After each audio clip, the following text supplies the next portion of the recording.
Welcome to this explainer. Today, we are completely shifting our mindset when it comes to developing multiplication and division sense.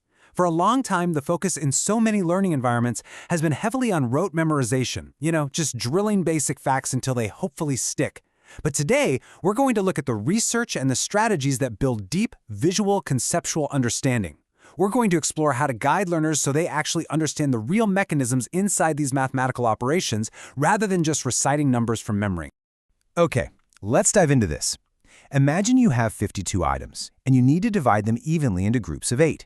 You'll probably quickly realize you get 6 groups, but you have 4 items left over. So what exactly happens to those leftovers? The math equation alone doesn't give you the full story. It's the real-world context that dictates what we actually do with that remainder. And this perfectly primes us to think about why context and visual models are absolutely vital. Here's our roadmap for today's explainer. We'll be covering 1. The meaning behind the symbols. 2. Real contexts and remainders. 3. The power of visual models. 4. Making sense of properties. And 5. The division by zero rule. Section 1. Meaning behind the symbols. Decoding multiplicative math. Let's start with our very first building block. Before we can ask a student to solve our multiplication equation, we have to ensure they actually understand what those numbers and symbols represent in a physical space. Take the equation 4 times 8. The convention here in the United States is to read that as 4 sets of 8. The first number is your number of groups, and the second is the number of items inside each group. But in many other countries, the international convention is the exact opposite. They might read it as 4 taken 8 times, which means 8 sets of 4. Now, conventions are great because they help us communicate clearly with one another. But the absolute crucial point here is that you shouldn't be so rigid about a convention that you mark a learner incorrect just for thinking differently. The most important thing by far is that the student can confidently tell you what each factor in their specific equation represents in reality. Section 2. Real contexts and remainders. Making sense of leftovers. Let's move to how this builds into real-world applications. We're going back to that hook question about mathematical leftovers.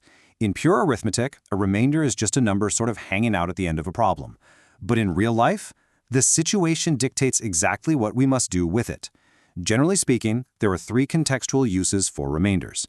First, the remainder can be partitioned as a fraction. Second, it can force the answer to be rounded up, or third, it can be totally discarded, meaning the answer is rounded down. For example, let's say you have a pitcher with 46 ounces of liquid, and you're pouring it into jars that each hold exactly 8 ounces. 46 divided by 8 is 5 with a remainder of 6. But what does that actually mean here? Well, in this context, you'll fill 5 whole jars, and the remaining 6 ounces will partially fill the next one. Because it's a liquid, it can be partitioned, so your true answer is 5 6/8 jars. The context completely dictates the math. Section 3. The power of visual models. Thinking tools for students. So, how do we help learners bridge that gap between abstract numbers and real-life contexts? We shift to the amazing power of visual models. These aren't just pretty pictures. They are foundational thinking tools for your students. And an incredibly powerful one is the array. An array is simply a rectangular grouping of rows and columns, usually modeled using tiles or on a number line. Arrays brilliantly connect repeated addition straight to multiplication expressions. When a student physically builds an array, they can visibly see 4 rows of 5 or 5 rows of 4. Instead of the tedious, frustrating task of counting a massive set of random objects one by one, the array organizes it all. It acts as a visual bridge proving that 5 plus 5 plus 5 plus 5 is exactly the same thing as 4 times 5. And this brilliantly illustrates another amazing visual tool, the bar diagram. This is especially useful for comparison problems. Let's say a word problem reads, Madeline has 4 times as many apples as Zane, and Zane has 5. That abstract wording can be incredibly confusing for a learner. But when you just draw it out as a bar diagram, you give Zane 1 block of 5, and Madeline gets 4 distinct blocks of 5. The abstract wordy concept of 4 times as many becomes instantly visibly understandable as a whole amount of 20. Section 4. Making sense of properties. Dejargonizing the math. Now we're going to use these visual tools to strip the intimidation factor right out of some very heavy mathematical jargon. Let's start with the commutative property. The formal definition tells us that the order of the factors makes no difference to the final product. So 3 times 8 is the same as 8 times 3. But here is the thing. Looking at messy, physical piles of objects does not make this equivalent relationship instantly obvious to a kid. 3 piles of 8 objects looks very, very different than 8 piles of 3 objects. But an array solves this instantly. Take an array that is 3 rows of 6. If you simply turn that exact same array 90 degrees sideways, it instantly becomes 6 rows of 3. Nothing was added, nothing was taken away, the total area is exactly identical.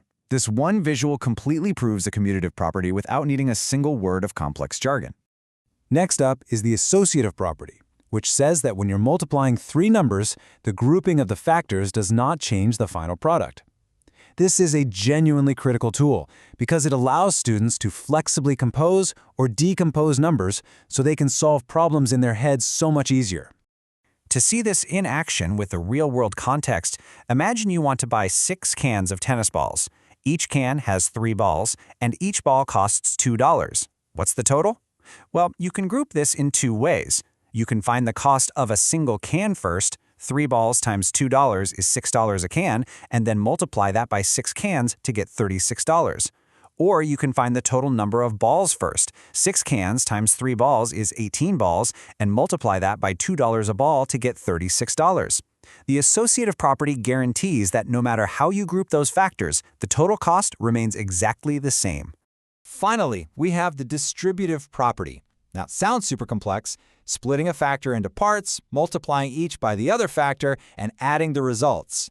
But if we translate this into relatable terms, it is simply the incredibly powerful idea of slicing a large, intimidating problem into smaller, bite-sized pieces. Now, what's really interesting about this concept is that if a learner doesn't know what 5 times 7 is, they don't have to freeze up. They can physically slice a 5 by 7 rectangle into 2 smaller, friendlier rectangles they might already know, like a 3 by 7 array and a 2 by 7 array. Then they just solve those smaller facts, 21 and 14, and add them together to get 35. The distributive property isn't just some boring rule to memorize. It's an active, hands-on strategy for problem solving. Section 5. The division by zero rule. Unraveling the mystery. For our final block today, we're going to tackle a famous mathematical mystery. We are going to challenge the common myth and massive student misconception that division by zero is just 0. Why can't we divide by 0? It is a question that comes up in literally every math classroom. All too often, learners are just handed an arbitrary rule to memorize. It's just not allowed. But that doesn't build sense-making, does it? We need to prompt active learning instead of just demanding blind acceptance. We can actually ground this abstract mathematical rule in physical reality with a really simple logical thought experiment. Just ask your learners, can you show me how to share 5 oranges with 0 children?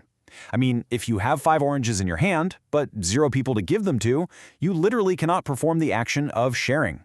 The physical act of dividing things into 0 groups simply makes no logical sense in the real world. And mathematically speaking, we can prove it by relying on the inverse relationship between multiplication and division.